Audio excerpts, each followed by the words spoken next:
Hello students, welcome to all of you once again in my online study class. Here is Noran sir and today we are going to study synthesis of compound sentence. मतलब compound sentence को synthesize करने के लिए हम लोग आज पढ़ने जा रहे हैं. compound sentence होता क्या, सबसे पहले ये जानते हैं.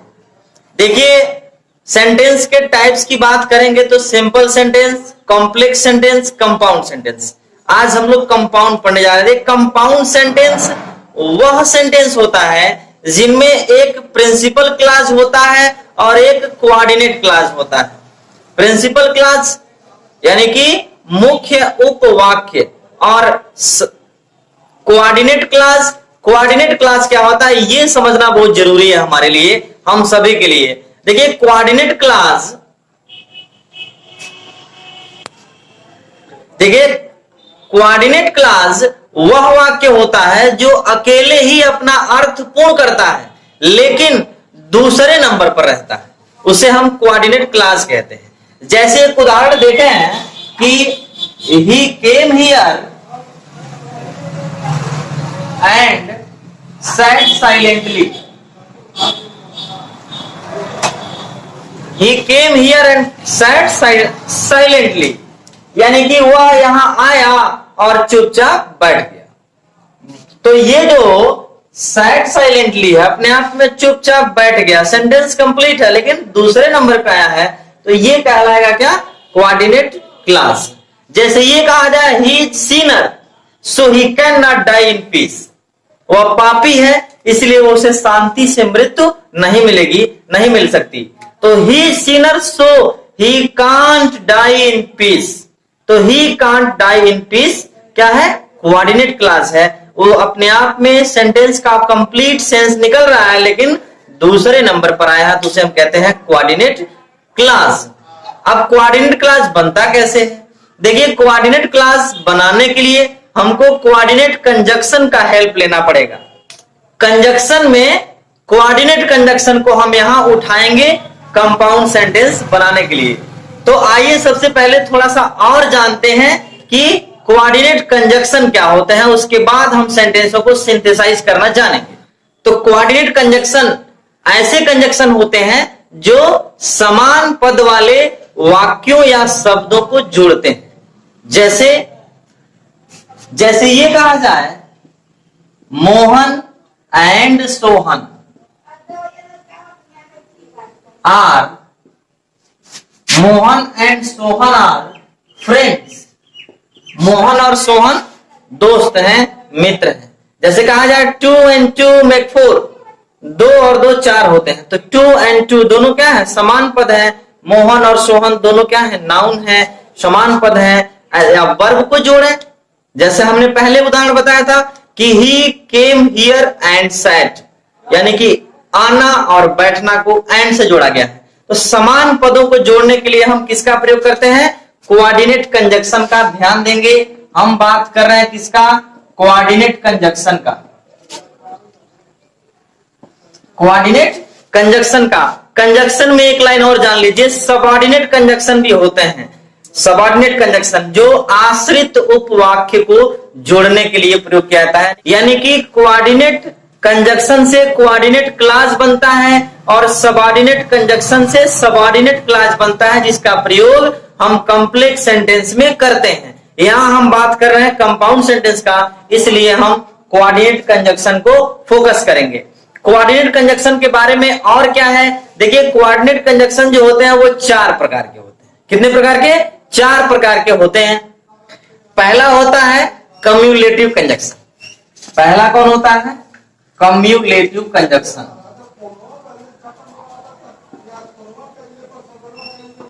Cumulative conjunction. दूसरा क्या होता है, दूसरा होता है adversative conjunction.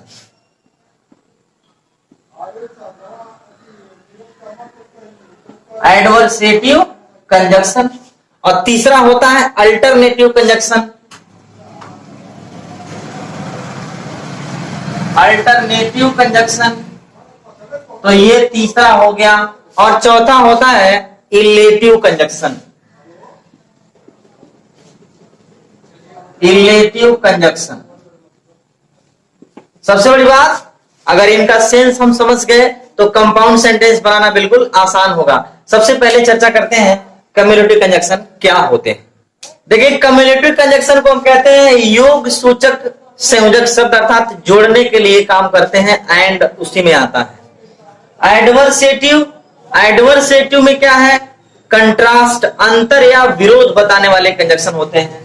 Alternative conjunction, alternative conjunction जो होता है वो विकल्प या ऑप्शन बताने के लिए अल्टरनेटिव कंजक्शन का प्रयोग करते हैं।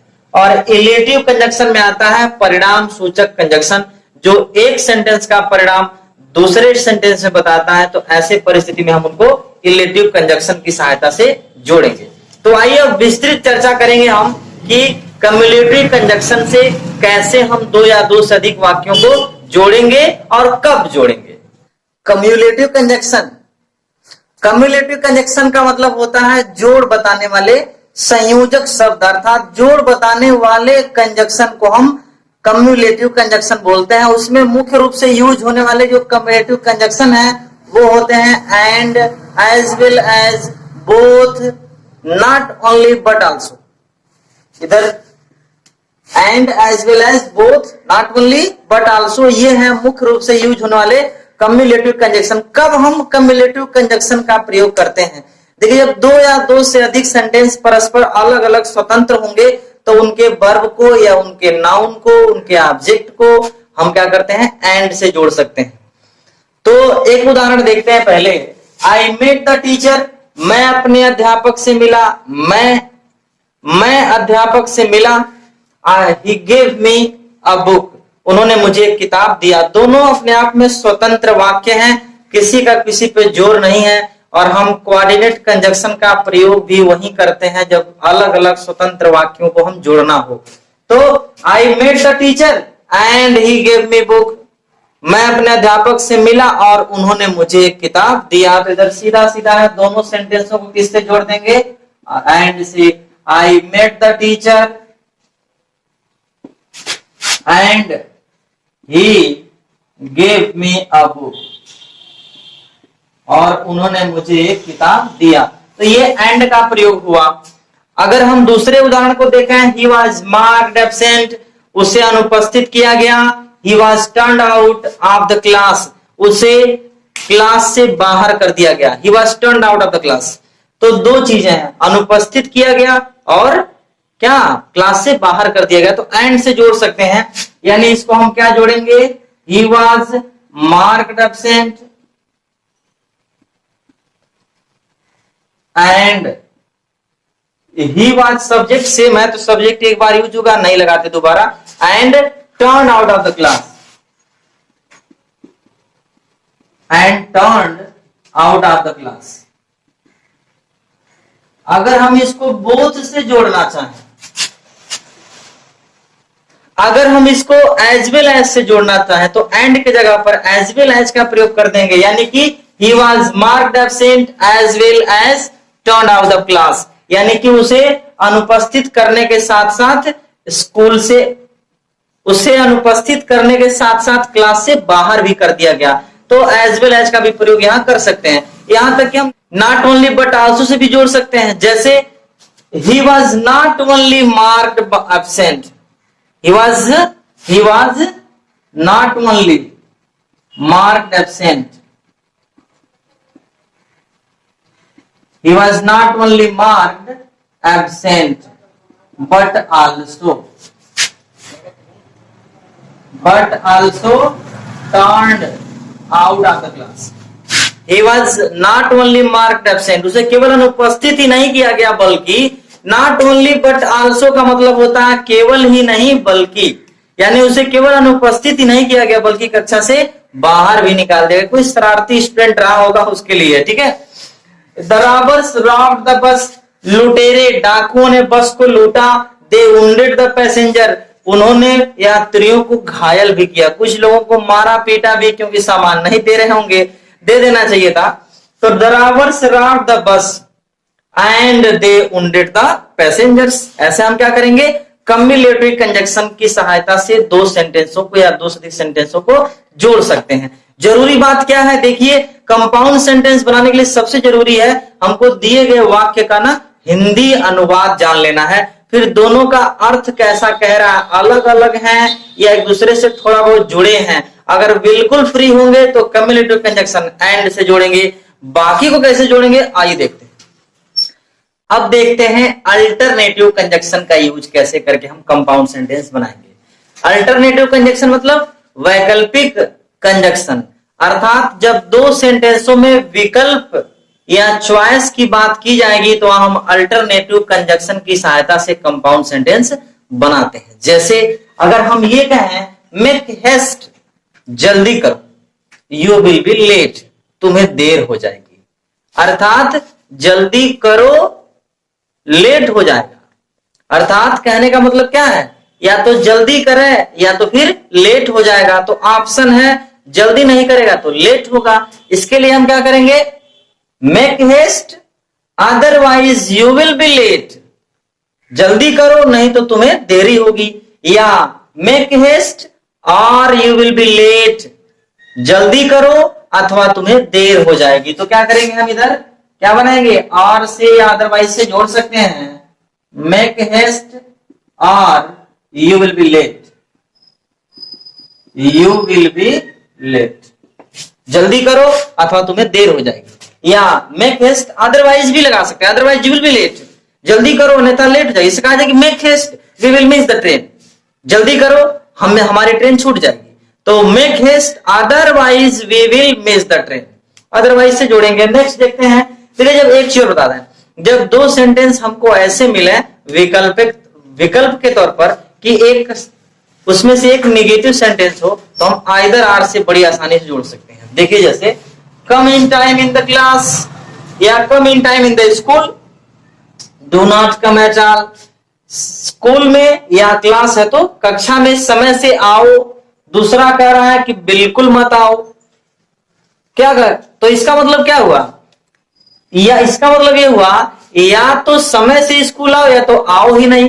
क्योंकि कई बार ऐसा होता है कि क्लास टीचर स्टूडेंट्स को क्लास में बताते हैं स्कूल आना हो तो समय से आओ अन्यथा घर रहो, आने की जरूरत नहीं है, तो ऐसा ही सेंटेंस सही है। यानी क्या करेंगे, either come in time,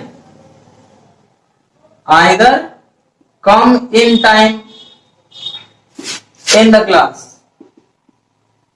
in the class, या तो समय से कक्षा में आओ और do not come at all, अन्यथा आओ ही नहीं, और do not come at all, और do not come at all ऐसे कहेंगे। लेकिन इसका भी ध्यान देंगे, अगर दोनों सेंटेंस नकारात्मक होंगे तो नाइदर नार का प्रयोग करते हैं। ध्यान रहे, दोनों सेंटेंस नकारात्मक होंगे तो नाइदर नार का प्रयोग करेंगे। अगला उदाहरण हम नाइदर नार की सहायता से ऐड करेंगे। ही डिड नॉट कम, वह नहीं आया। ही did not send any message, उसने कोई संदेश नहीं भेजा। वह नहीं आया, संदेश नहीं भेजा, यानी अर्थात न तो आया और न ही कोई मैसेज किया। तो क्या करेंगे इसको, हाँ एक चीज और जानना जरूरी है, जब हम नाइदर नार का प्रयोग करते तो जो सेंटेंस होगा वो निगेटिव सेंटेंस को हम असर्टिव में चेंज कर देते हैं। ओके, तो क्या बनाएंगे इसको, नाइदर ही केम, न तो वह आया, नार he did not send, nor did he send any message, did he send any message। तो नाइदर नार की सहायता से हमने सेंटेंस को क्या किया, कंपाउंड सेंटेंस में कंबाइन किया। तो ऐसे हम क्या करेंगे, जब विकल्प की बात होगी तो हम अल्टरनेटिव कंजक्शन की सहायता से दो या दूसरी सेंटेंसों को कंबाइन करके कंपाउंड सेंटेंस बनाएंगे। आइए अब देखते हैं एडवर्सेटिव कंजक्शन। इसके पहले हम लोग कम्युलेटिव और अल्टरनेटिव कंजक्शन देख चुके हैं। एडवर्सेटिव कंजक्शन क्या होता है, एडवर्सेटिव कंजक्शन ऐसे कंजक्शन होते हैं जो विरोध बताने वाले दो वाक्यों को जोड़ने के काम आते हैं। अंतर या विरोध बताने के लिए हम एडवर्सेटिव कंजक्शन का प्रयोग करते हैं और एडवर्सेटिव कंजक्शन की सहायता से कोऑर्डिनेट क्लॉज बनाकर हम कंपाउंड सेंटेंस का निर्माण करते हैं। मुख्य रूप से जो एडवर्सेटिव कंजक्शन है वो उसमें सबसे पहला नाम आता है बट का, फिर एट है, फिर nevertheless, while, however, whereas, still. जैसे बट मींस क्या होता है लेकिन, हाउएवर फिर भी, एट मतलब होता है फिर भी या तो भी, व्हाइल जबकि, वेयरएज जबकि, नेवरदलेस स्टिल मींस होता है तब भी। तो कैसे सेंटेंसों को हम जोड़ेंगे कुछ उदाहरण के द्वारा ये देखते हैं। जैसे पहला example, I invited him to the party, मैंने उसे पार्टी में बुलाया, ही डिड नॉट कम, वह नहीं आया। तो बुलाया, आया नहीं, इसका मतलब क्या हुआ, विरोध बता रहा है, अपोजिट बता रहा है। तो ऐसे में हम क्या करेंगे, एडवर्सेटिव कंजक्शन की सहायता से इन दोनों सेंटेंसों को जोड़ देंगे।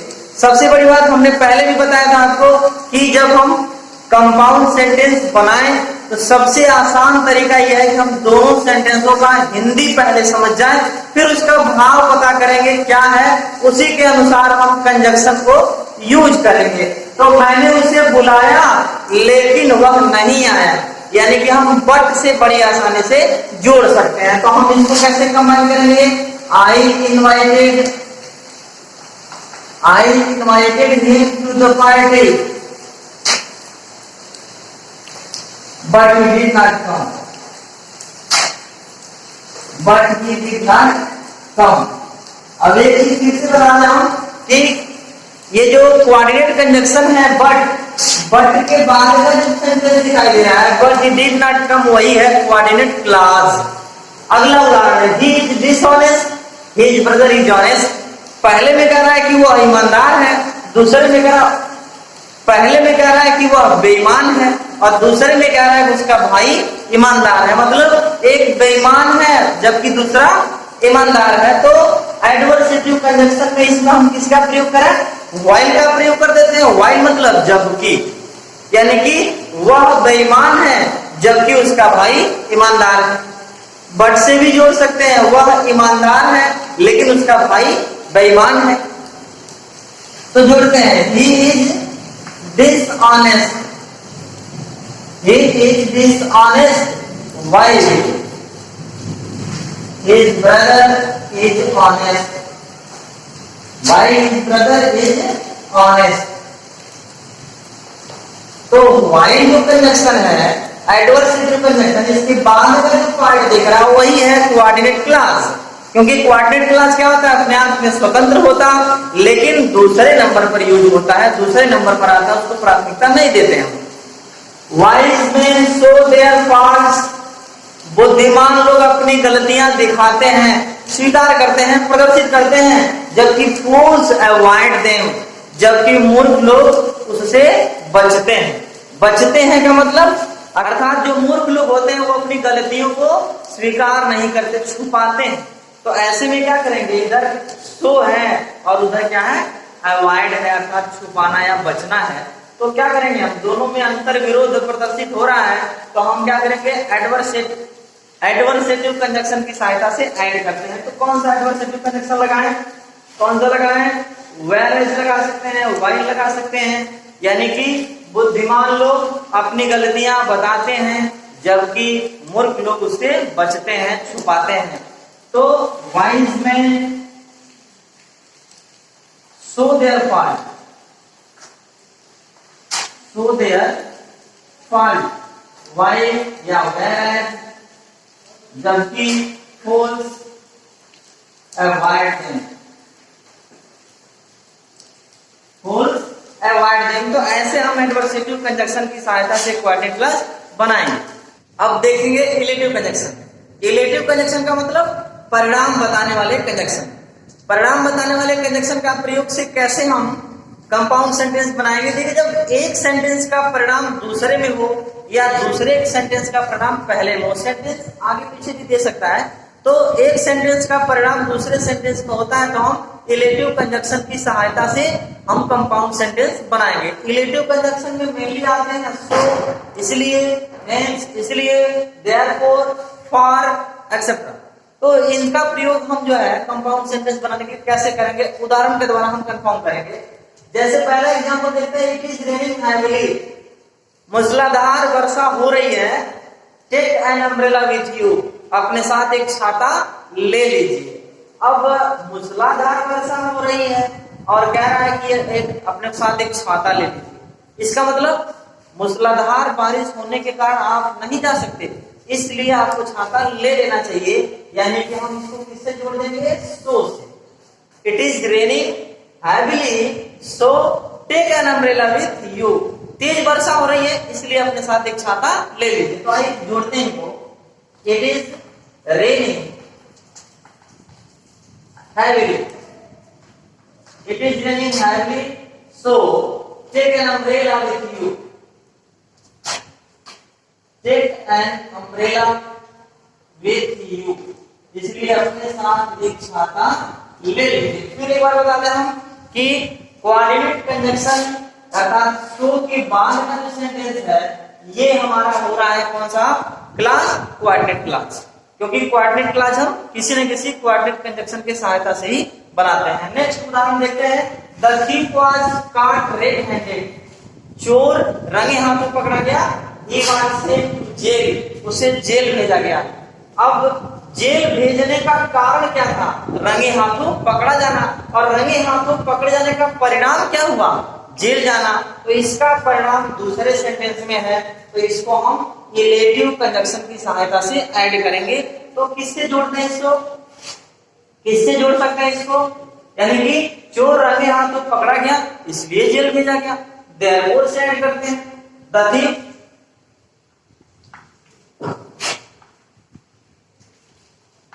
The thief was caught red-handed. The thief was caught red-handed. Therefore, he was sent to jail. Therefore, he was sent to jail. इसलिए उसे जेल भेजा गया। लास्ट एग्जाम्पल देखते हैं। आई कैन नॉट गो आउट, मैं बाहर नहीं जा सकता। इट इज वेरी डार्क, बहुत अंधेरा है, बाहर नहीं जा सकता। इसका कारण क्या है, इट इज वेरी डार्क, और डार्कनेस का रिजल्ट क्या हो रहा है, बाहर नहीं जाना। तो इस सेंटेंस का परिणाम ये है, इसलिए इसको हम प्रिंसिपल क्लास बनाएं और इसको हम क्या बनाएंगे, कोऑर्डिनेट क्लास। यानी इसको हम क्या करेंगे, इट इज वेरी डार्क, बाहर बहुत अंधेरा है, so I can not go out, इसलिए मैं बाहर नहीं जा सकता। या फिर ऐसे भी बना सकते हैं, आई can not go out for की प्रयोग भी बनेगा, for it is very dark. तो अगर फॉर से बनाएंगे तो यहाँ तो ये होगा प्रिंसिपल क्लास, ये होगा कोऑर्डिनेट क्लास, और अगर सो या देयरफॉर से बनाएंगे तो ये होगा प्रिंसिपल क्लास और ये होगा कोऑर्डिनेट क्लास। तो आइए सबसे पहले इसको हम फॉर के हिसाब से बनाते हैं। तो आई can not go out for it is very dark, for it is very dark, for it is very dark. और अगर हम इट इज वेरी डार्क को प्रिंसिपल क्लास बनाएंगे तो ये ऐसे भी बन सकता है, it is very dark, it is very dark, so I can not go out, so I can not go out, इसलिए मैं बाहर नहीं जा सकता। तो ऐसे करके हम क्या करेंगे, रिलेटिव कंजंक्शन की सहायता से कंपाउंड सेंटेंस का निर्माण करेंगे। एक चीज और बता दें, चारों कंजंक्शन हम देख चुके। देखिए, किसी भी कोऑर्डिनेट कंजंक्शन का प्रयोग कॉम्प्लेक्स सेंटेंस में आपको नहीं करना है, कोऑर्डिनेट कंजंक्शन का प्रयोग केवल कंपाउंड सेंटेंस में करना है, इस बात का आप विशेष ध्यान दें। तो कोऑर्डिनेट कंजंक्शन की सहायता से कोऑर्डिनेट क्लास बनाने के बाद एक कंपाउंड सेंटेंस बनाने का एक और तरीका है, कभी कभी हम रिलेटिव प्रोनाउन या रिलेटिव एडवर्ब की सहायता से भी हम कोऑर्डिनेट क्लास बनाते हैं और उससे कंपाउंड सेंटेंस का निर्माण करते हैं। तो रिलेटिव प्रोनाउन और रिलेटिव एडवर्ब क्या होता है, आइए देखते हैं। रिलेटिव प्रोनाउन का मतलब हुआ जो किसी एक सेंटेंस के प्रोनाउन के स्थान पर दूसरे सेंटेंस में यूज हो और उसको एक दूसरे से को रिलेट करता हो, संबंध स्थापित करता हो, उसको रिलेटिव प्रोनाउन कहते हैं। जैसे रिलेटिव प्रोनाउन में आता है हु, हुज, whom, which और what, और रिलेटिव एडवर्ब में आते हैं why, where, when और how।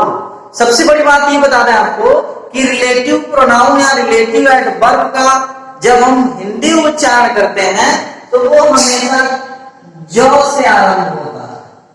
किससे आरंभ होता है?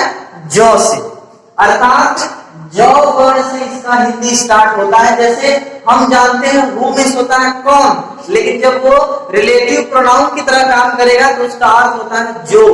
जैसे हुज मतलब किसका, तो यहाँ होगा जिसका। होम मतलब होता है किसको, लेकिन यहाँ होगा जिसको।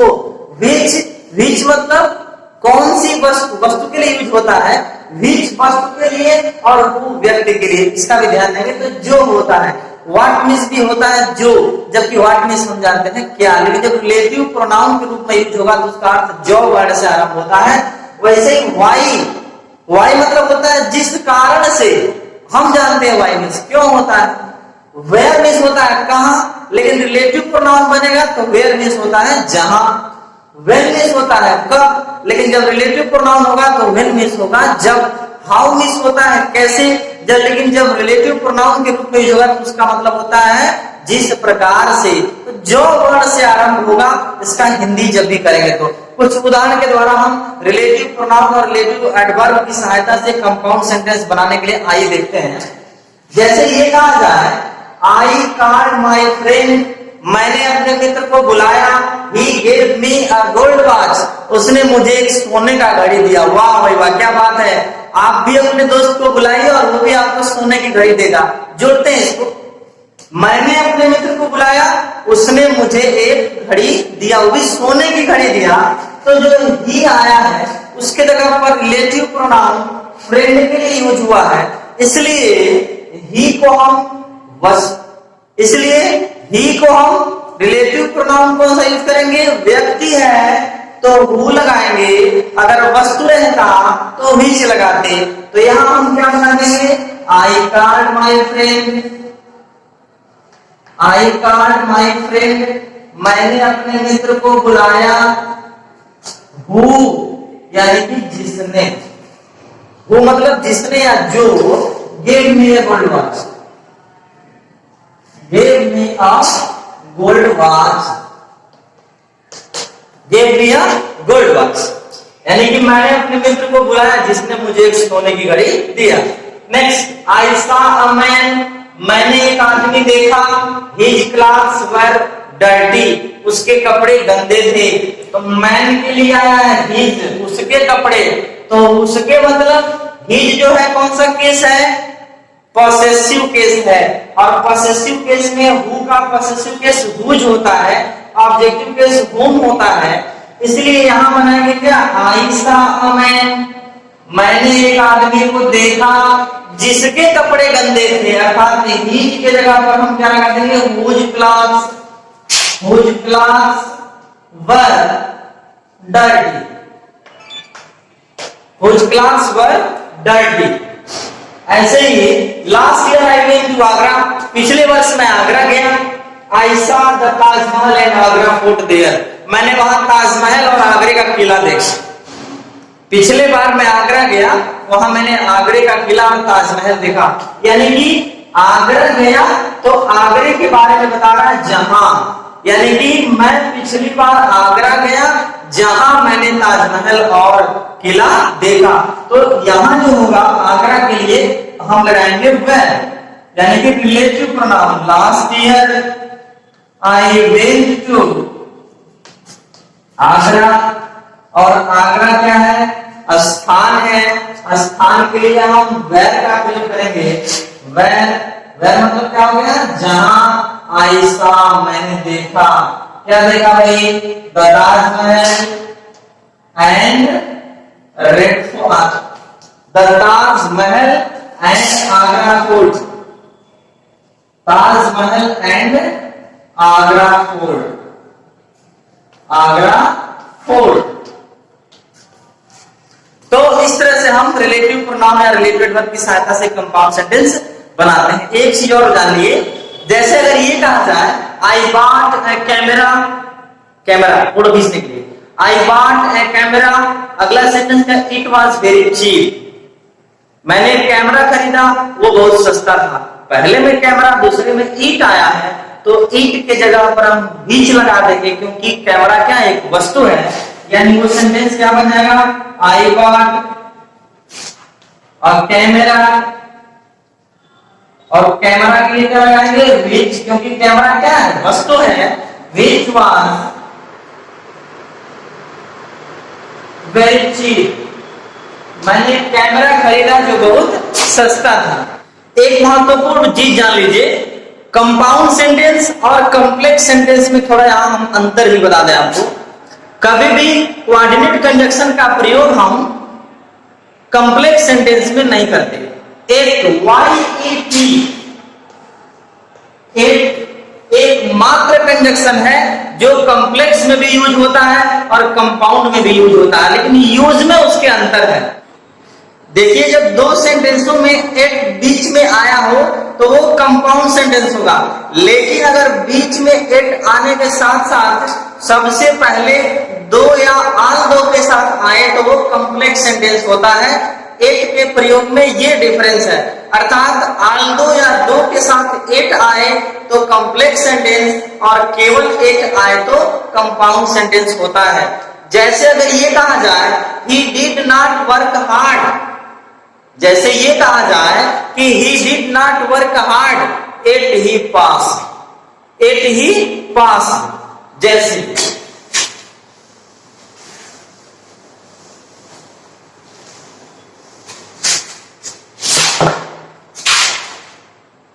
he did not work hard, उसने परिश्रम नहीं किया, yet he passed, तो एट आया, दिस इज कंपाउंड सेंटेंस। लेकिन अगर ये कहा जाए although he worked hard, although he worked hard, यद्यपि उसने परिश्रम किया, yet he failed, yet he failed। दोनों सेंटेंसों में ध्यान से देखेंगे, ये जो सेंटेंस है ये होगा कंपाउंड सेंटेंस और ये जो सेंटेंस है ये होगा कॉम्प्लेक्स सेंटेंस। क्यों कॉम्प्लेक्स होगा? क्योंकि आल दो के साथ एट यूज हुआ है। और क्यों ये कंपाउंड होगा? क्योंकि एच अकेले यूज हुआ है। तो ये है एच के प्रयोग में डिफरेंस। बाकी कोई भी कंजक्शन आप दोनों में यूज नहीं कर सकते, इस बात का विशेष ध्यान देंगे। तो dear students, this is the end of compound sentence. अर्थात today we have learned how to combine two or more than sentences into compound sentence. अर्थात आज हमने देखा कि कैसे दो या दो से अधिक सेंटेंसों को जोड़कर कंपाउंड सेंटेंस बनाएंगे। ओके, आज के लिए बस इतना ही। मिलते हैं नेक्स्ट वीडियो में, तब तक के लिए गुड बाय।